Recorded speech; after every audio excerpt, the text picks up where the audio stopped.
Vamos iniciar nossa leitura em nome do Pai, do Filho e do Espírito Santo. Amém. Vinde, Espírito Santo, enchei os corações dos vossos fiéis e acendei neles o fogo do vosso amor. Enviai vosso Espírito e tudo será criado e renovareis a face da terra. Oremos. Ó Deus, que instruístes os corações dos vossos fiéis com a luz do Espírito Santo, fazei que apreciemos retamente todas as coisas segundo o mesmo Espírito e gozemos da sua consolação. Por Cristo nosso Senhor. Amém. Leitura do livro dos Números, do capítulo 34, versículo 1 ao capítulo 36, versículo 13. Fronteiras do país. O Senhor disse a Moisés: Eis uma ordem para os israelitas. Quando entrardes na terra de Canaã, eis a terra que vos tocará como herança, a terra de Canaã com estes limites. Para o lado do meio-dia, vossa fronteira começará no deserto de Sim, ao longo de Edom. Essa fronteira meridional partirá ao oriente, da extremidade do Mar Salgado, e irá para o lado do meio-dia, pela subida de Acrabim. Passará por Sim e chegará até o sul de Cades Barne, de onde irá até Atsar Adar, estendendo-se para Asemon. Asemon dirigir-se-á para a torrente do Egito e terminará no mar. Vossa fronteira ocidental verá o Mar Grande, que fará o vosso limite ao ocidente. Eis vossa fronteira setentrional. Partindo do Mar Grande, tereis por limite o Monte Or. Desde o Monte Or, marcá-la-eis até a entrada de Amate, terminando em Cedadá. Estender-se-á em seguida para Zefron até Atsar Enã. Esse será o vosso limite setentrional. Para a vossa fronteira oriental, marcareis uma linha de Atsar Enã a Sefão. Descerá de Sefão a Rebla, ao oriente de Aim. Depois, continuando, atingirá a praia oriental do mar de Cenerete. E, enfim, descerá ao longo do Jordão, terminando no Mar Salgado. Tal será a vossa terra em todo o perímetro de vossas fronteiras. Moisés ordenou aos israelitas o seguinte: Esta será a terra que possuireis por sorte, e que o Senhor mandou que se desse às 9 tribos e à meia tribo.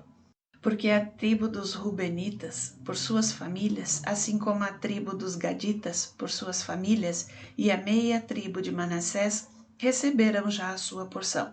Estas duas tribos e a meia tribo têm a sua herança além do Jordão, defronte de Jericó, para o levante. O Senhor disse a Moisés: Eis os nomes dos homens que dividirão a terra entre vós. O sacerdote Eleazar e Josué, filho de Num. Tomareis além disso um príncipe de cada tribo para proceder à divisão. Eis os nomes dos príncipes: da tribo de Judá, Caleb, filho de Jefoné; da tribo dos filhos de Simeão, Samuel, filho de Amiúde; da tribo de Benjamim, Elidade, filho de Cazelom; da tribo dos filhos de Dan, um príncipe, Bosse, filho de Jogle; dos filhos de José, da tribo dos filhos de Manassés, um príncipe, Aniel, filho de Efode; e da tribo dos filhos de Efraim, um príncipe, Camuel, filho de Seftan; da tribo dos filhos de Zabulon, um príncipe, Elisafã, filho de Farnaque; da tribo dos filhos de Isacar, um príncipe, Faltiel, filho de Ozã; da tribo dos filhos de Aser, um príncipe, Aiude, filho de Salome; da tribo dos filhos de Neftali, um príncipe, Fedael, filho de Amiúde. Tais são os que o Senhor designou para repartir entre os israelitas a terra de Canaã. Cidades para os levitas. O Senhor disse a Moisés nas planícies de Moabe, perto do Jordão, defronte de Jericó: Ordena aos filhos de Israel que de suas possessões deem aos levitas cidades para habitarem, bem como os subúrbios em volta das mesmas.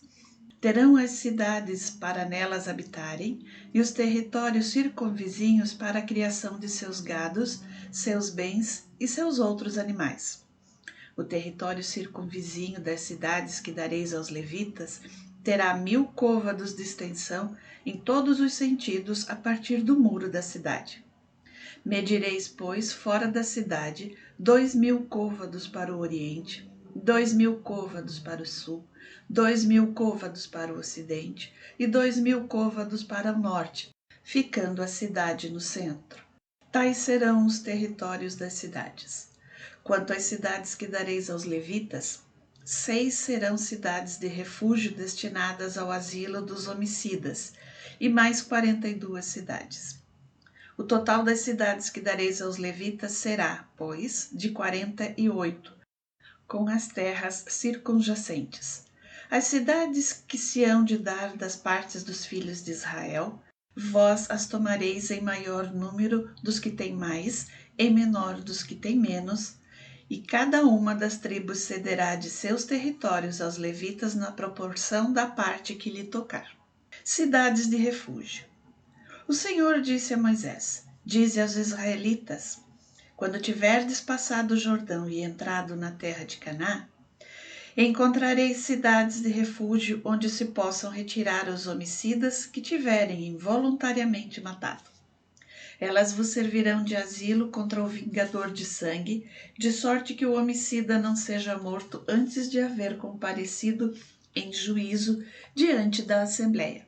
Serão em número de 6 as cidades que destinareis a esse fim. Dareis 3 além do Jordão e 3 cidades na terra de Canaã. Serão cidades de refúgio e servirão aos israelitas, aos peregrinos e a qualquer outro que habite no meio de vós, para ali encontrar asilo quando houver matado alguém por descuido. Se o homicida feriu com ferro e o ferido morrer, é réu de homicídio e morrerá também ele. Se foi com pedra atirada com a mão que o feriu, capaz de causar a morte, e realmente morrer o ferido, é réu de homicídio e morrerá também ele. Se foi com um pau na mão, capaz de causar a morte, e esta venha de fato, é réu de homicídio, será punido de morte. O vingador de sangue o matará, logo que o encontrar, o matará. Se um homem derrubar outro por ódio ou lhe atirar qualquer coisa premeditadamente, causando-lhe a morte, ou se feri-lo com a mão por inimizade e ele morrer, o que o feriu será punido de morte, porque é um assassino. O vingador de sangue o matará logo que o encontrar. Mas se foi acidentalmente, sem ódio que o derrubou, ou lhe atirou qualquer objeto sem premeditação, ou se, sem ser seu inimigo, nem procurar fazer-lhe mal, atinge-o com uma pedra por descuido, podendo com isto causar-lhe a morte, e de fato ele morrer, então a Assembleia julgará entre o homicida e o vingador de sangue de acordo com estas leis. A Assembleia livrará o homicida da mão do vingador de sangue e o reconduzirá à cidade de refúgio onde se tinha abrigado. Permanecerá ali até a morte do sumo sacerdote, que foi ungido com o santo óleo. Mas, se o homicida se encontrar fora dos limites da cidade de refúgio, para onde se tinha retirado, e for morto pelo vingador de sangue ao encontrá-lo fora, este não será culpado de homicídio, porque o criminoso deveria permanecer na cidade de refúgio até a morte do sumo sacerdote. Somente depois que este morresse, poderia o homicida voltar para a terra onde ele tivesse a sua propriedade. Isto vos servirá como prescrição de direito para vós e vossos descendentes, onde quer que habiteis. Todo homem que matar outro será morto, ouvidas as testemunhas, mas uma só testemunha não bastará para condenar um homem à morte. Não aceitareis resgate pela vida de um homicida que merece a morte. Deve morrer. Tampouco aceitareis resgate pelo refugiado em uma cidade de refúgio, de maneira que ele volte a habitar na sua terra antes da morte do sumo sacerdote. Não manchareis a terra de vossa habitação, porque o sangue mancha a terra. O sangue derramado não poderá ser expiado pela terra, senão com o sangue daquele que o tiver derramado. Não manchareis a terra em que ides habitar, onde também eu habito, porque eu sou o Senhor, que habito no meio dos filhos de Israel. As filhas herdeiras. Os chefes de família dos filhos de Galaade, filho de Maquir, filho de Manassés, da raça de José, apresentaram-se diante de Moisés e dos principais chefes das famílias israelitas. O Senhor, disseram eles, ordenou ao meu senhor que desse, por sorte, a terra em herança aos israelitas. E o Senhor ordenou ao meu senhor que desse às filhas de Salfad, nosso irmão, a herança devida ao seu pai. Mas se homens de outra tribo as receberem por mulheres, a sua herança será retirada do patrimônio de nossos pais e acrescentado ao da tribo na qual elas se casarem. E assim será diminuída a nossa herança. Quando chegar o jubileu dos filhos de Israel, a herança será unida da tribo a que pertencerem e separada da de nossos pais. Moisés então respondeu aos filhos de Israel por ordem do Senhor. Tem razão a tribo dos filhos de José. Eis a ordem do Senhor para as filhas de Salfad. Casem com quem quiserem, contanto que seja com alguém de uma família da tribo paterna. Desse modo, as possessões dos israelitas não passarão de uma tribo a outra, e cada israelita ficará na herança da tribo de seus pais. Todas as mulheres que possuírem um patrimônio em uma tribo israelita tomarão marido na tribo paterna, a fim de que cada israelita conserve o patrimônio de família. Herança alguma poderá passar de uma tribo a outra. Deve cada tribo israelita permanecer no que é seu. As filhas de Salfad comportaram-se segundo a ordem do Senhor. Maala, Tersa, Egla, Melca e Noa, filhas de Salfad, casaram-se com filhos de seus tios. Casaram-se, pois, em famílias saídas de Manassés, filho de José, e a possessão que lhes tocava permaneceu na tribo de seu pai. Tais são as leis e as ordenações que o Senhor transmitiu aos israelitas por intermédio de Moisés, nas planícies de Moabe, perto do Jordão, de fronte de Jericó.